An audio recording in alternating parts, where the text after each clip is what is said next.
Bienvenidos a la clase de matemáticas.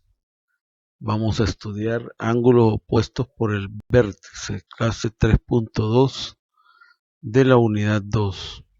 Les saluda el profesor Noé Sánchez. Vamos a resolver el siguiente ejercicio. Al intersecar dos líneas rectas se forman cuatro ángulos, como lo ven en la imagen. A. Determina la medida de los ángulos faltantes, en este caso A, B y C. Y luego dice qué característica tienen los ángulos A y C. Vamos entonces a determinar las medidas de los ángulos que hacen falta. Tenemos que entender, en primer lugar, que dos ángulos opuestos por el vértice tienen la misma medida. Si ustedes se fijan aquí, hay dos líneas que se cruzan, se intersecan y vamos a encontrar que tenemos cuatro ángulos. Hay ángulos consecutivos, los que están a la par, podemos decir, pero hay ángulos que son opuestos, es decir, que están en el sentido contrario. Esos ángulos opuestos por el vértice tienen la misma medida, es decir, que si este ángulo tiene 50 grados, el ángulo opuesto tiene 50 grados. Muy bien. Ahora, para determinar cuánto mide el ángulo A y el ángulo C, vamos a recordar que dos ángulos que miden o que hacen la medida de 180 grados se llaman ángulos suplementarios. En este caso, si ustedes se fijan, estos dos ángulos, a partir de esta línea horizontal, vamos a determinar que estos dos ángulos forman 180 grados. Entonces, observo que el ángulo A es el ángulo suplementario del ángulo que tiene 50 grados.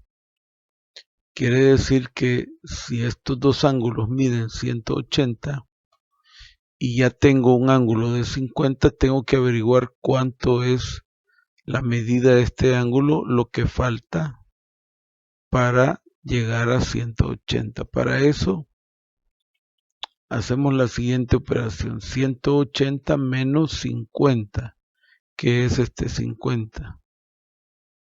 Y la respuesta es 130. Quiere decir que este ángulo mide 130 grados. Entre los dos ángulos hacen 180 grados. Y como el ángulo C es el ángulo opuesto al ángulo A, obviamente mide lo mismo que el ángulo A. Entonces, mide 130 grados. Entonces podemos darnos cuenta que los ángulos opuestos por el vértice tienen la misma medida. Miren, ángulo 50 es opuesto al ángulo B y mide 50. Igual ángulo A y C son opuestos y tienen la misma medida.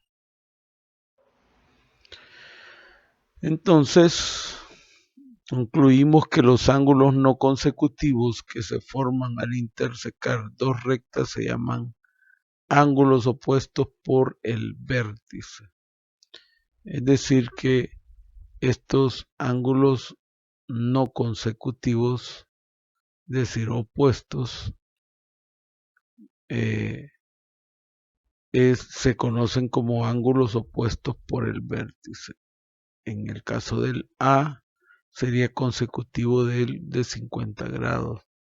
El B sería consecutivo del A y así sucesivamente.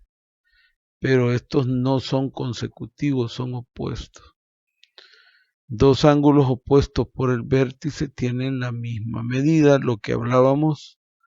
Y por ejemplo, el ángulo A y C son opuestos por el vértice y tienen la misma medida de 130 grados.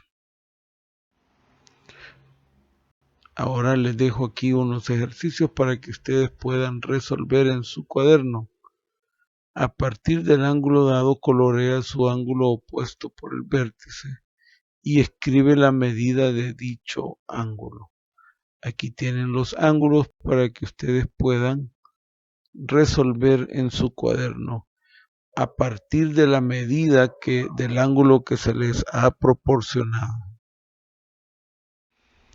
Bueno, recuerden siempre suscribirse al canal de YouTube Matemática Profesor Sánchez para seguir viendo estas clases.